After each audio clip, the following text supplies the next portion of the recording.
আসসালামু আলাইকুম। আশা করি সবাই ভালো আছেন, সুস্থ আছেন। আপনাদের সাথে যে বিষয়টি নিয়ে আজকে কথা বলবো সেটা হচ্ছে বন্ধ্যাত্ব। এই বন্ধ্যাত্ব কয় ধরনের হয়ে থাকে? সাধারণত কিন্তু দুই ধরনের বন্ধ্যাত্ব হয়ে থাকে।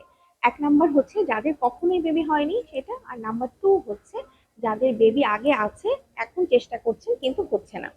তো এই দুই ধরনের ক্ষেত্রেই কি করতে পারেন আপনারা? যাদের বয়সটা 30-এর নিচে হবে তারা নিজেরাই কিন্তু 1 বছর আগে চেষ্টা করবেন।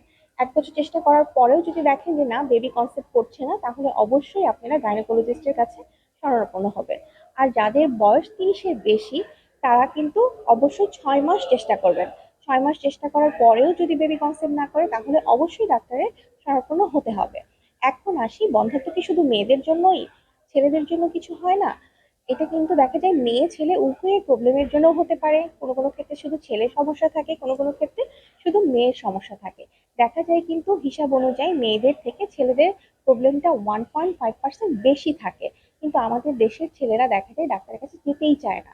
কিন্তু বন্ধ্যাত্বর মূল একটা কারণ যে যদি ছেলেদের প্রবলেম থাকে, সেটা যদি ছেলেরা যদি সেটার প্রপার ট্রিটমেন্ট না পায় টাইমলি, তাহলে কিন্তু এটা থেকে আমাদের বের হয়ে আসা সম্ভব না।